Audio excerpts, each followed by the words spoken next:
In 1987, I discovered that I was different from most other people in that my mind's eye is essentially blind. I do not visualize. I was in a group where we all were asked to close our eyes and imagine ourselves at the beach. What did we see? What did we hear? What did we feel? All I saw was kind of like a quick flash of looking through the inner tube of a paper towel roll and seeing some blurry movement, perhaps the leaves of a palm tree. I could sort of imagine what the waves would sound like.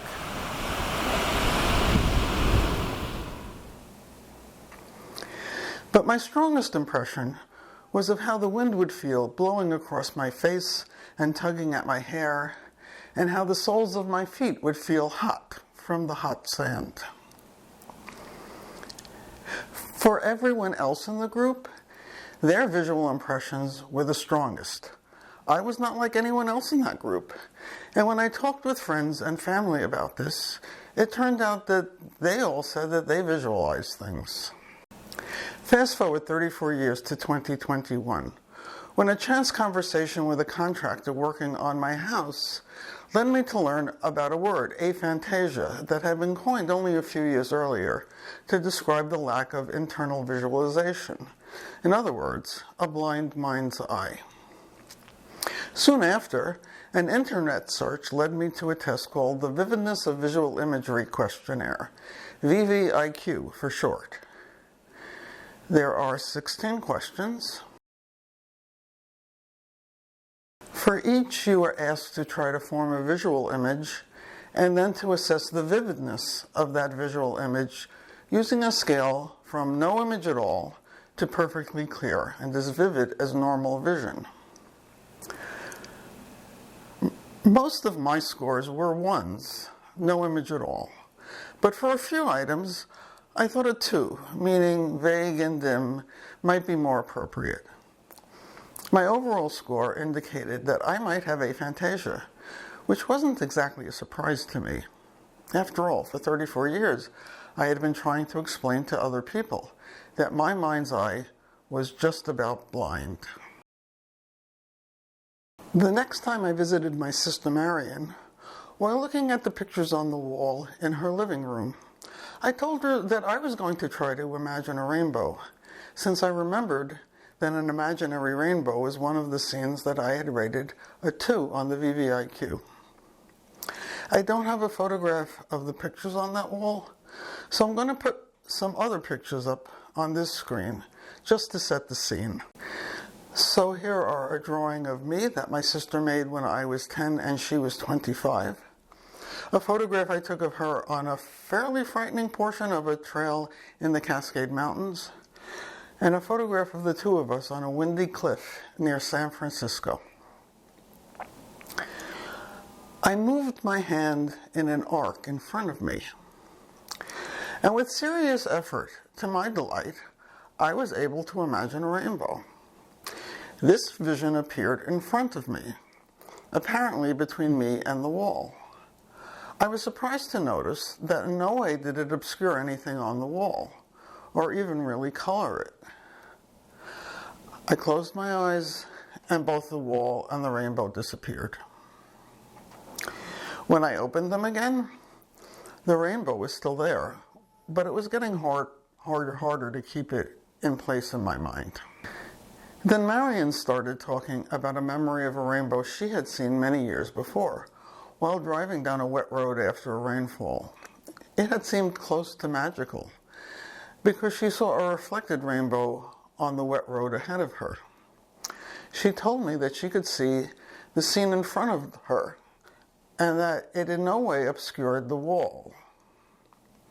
And then Marion closed her eyes, and she said that the scene was still visible, but she noticed that it seemed smaller and less vivid than with her eyes open. When she opened her eyes again, the image was again larger and more vivid. When Marion told me about her remembered rainbow and how it appeared to her while she was visualizing that memory, I did not visualize anything. It was so much more complex than my simple, blurry, isolated rainbow, and I really couldn't do it.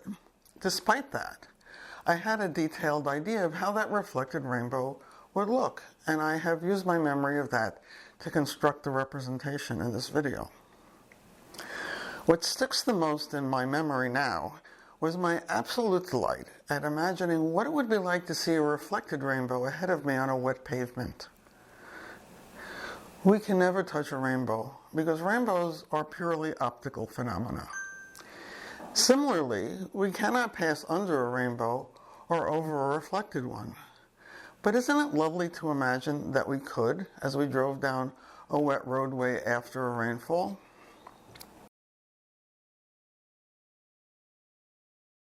I have tried to visualize a rainbow again, just as I had in Marion's living room. But for some reason, I have not succeeded in that. A smaller jump in time forward to 2025. I had just moved into a new apartment. There were large expanses of white walls that I had not yet decorated. I thought about trying to visualize a rainbow again on a more pristine background, since that might be easier. But that caused a kind of internal argument, which I will try to reenact.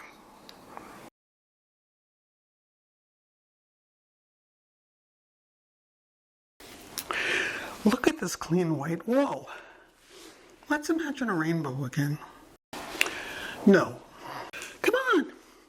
It would be fun. Stop waving your hand at me. It might be fun for you, but it would be a lot of work for me. I'm not going to do it. Pretty please. Look, you just made a whole little video about visualizing that paltry rainbow. And you even were able to construct a video representation of your thoughts while listening to Marion, even though you couldn't actually visualize what she was describing. Do you think your video was as, well, I don't want to use the word vivid. So let's say, was your video as lively or engaging as your thoughts about that reflected rainbow? Well, no, my video was simpler than my thoughts. It was very hard for me to make that. It took a lot of effort. But even though my skills are not so great at putting together a video, I was willing to put in the effort and do my best because I wanted to communicate with other people. Anyway, it was really hard to try to fit what I was thinking into that 16:9 aspect ratio. What I was imagining was much higher, to have room for the road and the trees and the rainbow. And it was more dynamic, like I was driving a car, focusing on the road, while the things at the side of the road weren't so well defined because they were constantly moving past in a blur. And the reflection on the road just kept on moving away, which is what made me think for a moment that the rainbow and its reflection could merge into the ring and the car could just fly through it, and that would be so much fun. But I mean, it would take me forever to make a video that was really like my thoughts. I'm sorry I said that. I'm not criticizing your video. I think it's fine for the purpose you set for it. But my point is that with very little effort, even without visualizing anything, sitting in Marion's living room, you were able to create an engaging version of her memory in your own mind. You even were able to fantasize completely without visualizing it, that you could do the impossible and go over the reflection and under the rainbow. Yeah? So, your mind works fine, even if you don't visualize things. Has that actually stopped you from doing the things that you most wanted to do? Well, except for wanting to see that stupid rainbow for a few seconds just now. So please stop being annoying and give up on this.